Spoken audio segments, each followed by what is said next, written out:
You know, when people say everybody can do eco-theatre, true and not true. We need to train. There is a Russian saying, you know, if you go on your porch and you look at the stars and you want to get the stars and you jump, you end up in the mud. You need the ladder. And the ladder is technique. I joined this group, and I've been going with Laura before as well, and I said I want to learn. And Laura took me seriously. Sometimes it didn't matter whether I agreed or didn't agree. I thought, right, I'm just going to go with it. And through this I learn and find out more of myself. And I just saw this morning, we were talking, a group of us, and I saw that that's so relevant to my life in general. I learn, I listen, and I take what I need, what I want. When we were given the monologues, we were asked to give a title, and I put "When I Wish Upon a Star." When I wish, I wish, I wish. I wish, and that was a theme for me to some extent, and even right at the very last performance, something that him said. Right. Sorry, Roy said. I don't know him 5 months later. Let me introduce you. Was, oh yes, please. That's what I really want. And to be aware that I don't not have that, but I also do have it, and to work with that and to grow with it. I think what I enjoyed immensely working with Laura was the discipline. You know, we didn't mess up, so we were really forced to stay with ourselves. And personally, I found the monologue I was given, I kind of really didn't like it. I struggled with it for a long time, but it reflected something in my life.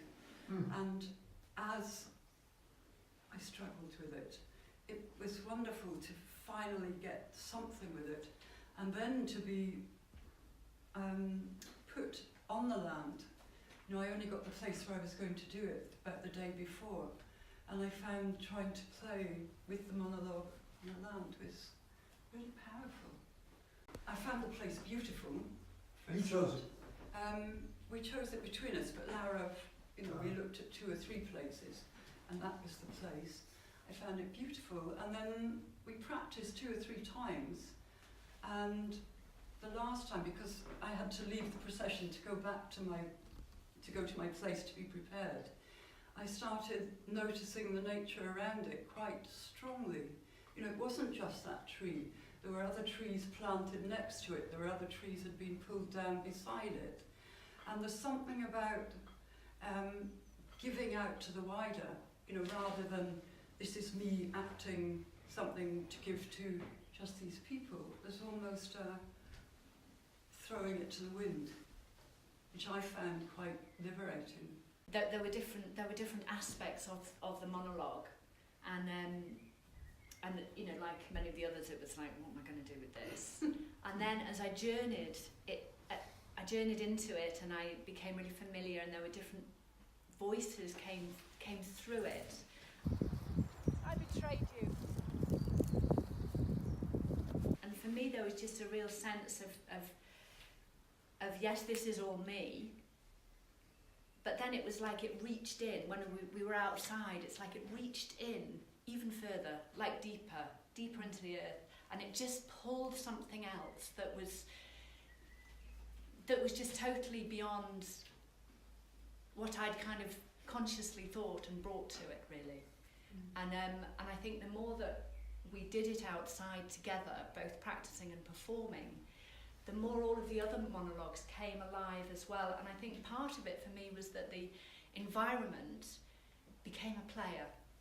It wasn't like, here's the stage and we're doing our thing. It was like the environment was no longer, it wasn't just an observer, it was like we tried to involve all of the audience as well and make you all players.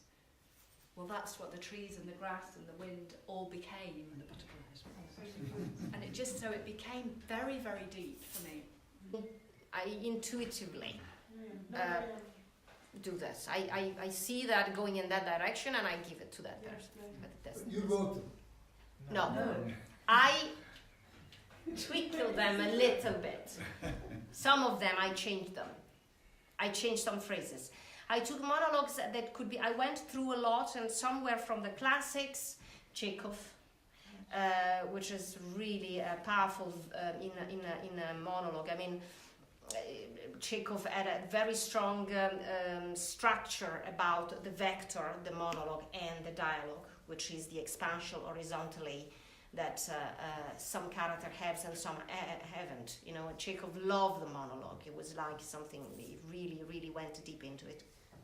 And some others were coming from different authors, contemporary authors that write monologues, you know, really simple, that I found through books, through internet, that could somehow represent a texture or feelings that I felt it was good for that person. How do you take elements of this sort of stuff into a much more commercial theatre setting? You don't.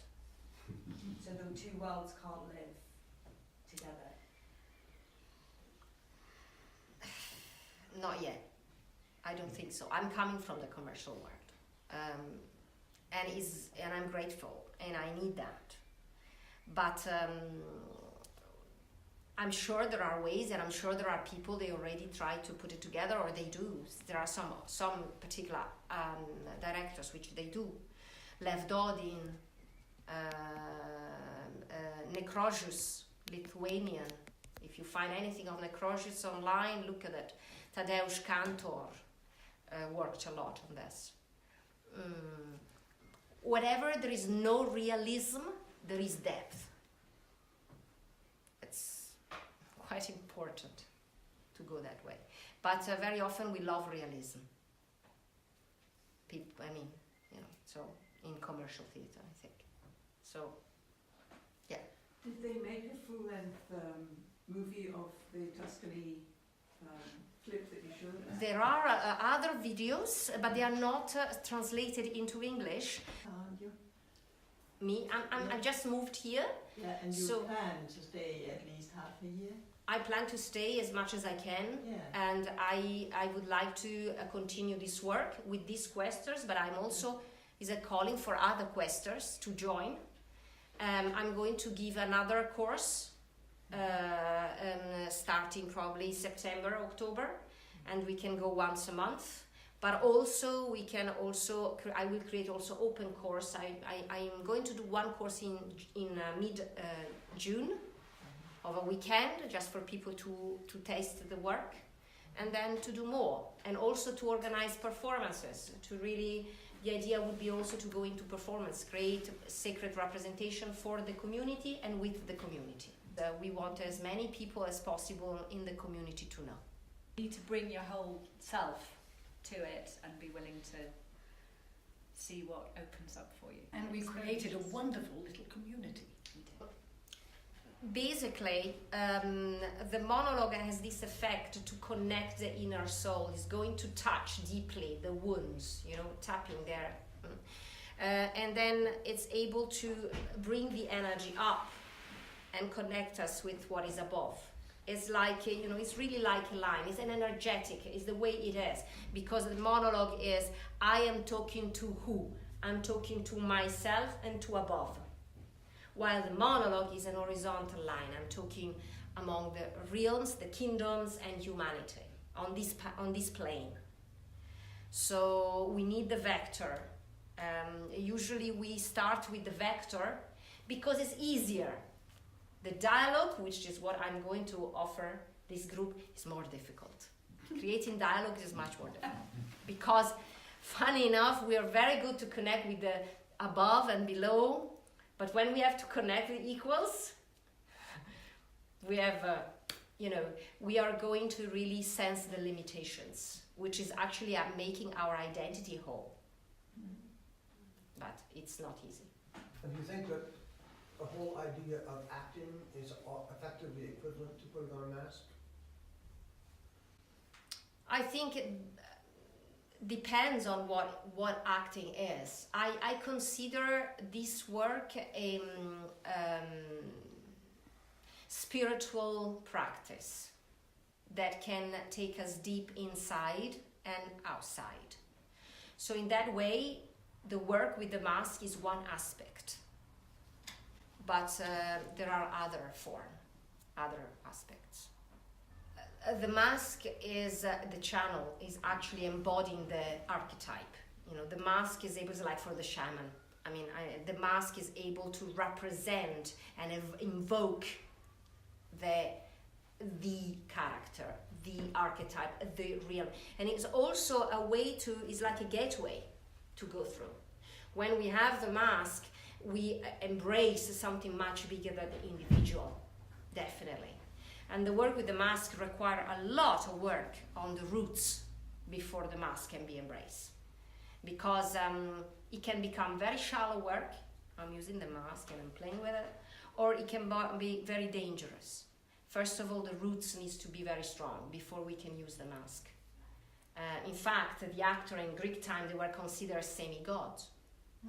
It was something, special. And they were also wearing coturni, the high shoes, very high, because they were representing, not the human, but the semi-human, we're going towards high, mask, elevating, representing. I just want to comment the profound tenderness of approaching theatre with such an intention to reveal ourselves through that connection, and I celebrate the courage it takes to show up for that process. It's so deep and it's so worthwhile, and to even be sitting inside this conversation feels like the up and down, and like we've got the two trajectories operating in real time right now, even without the theatre element. Thank you. Please bless this work. Please bless this work, because your blessing is much more important than anything else right now.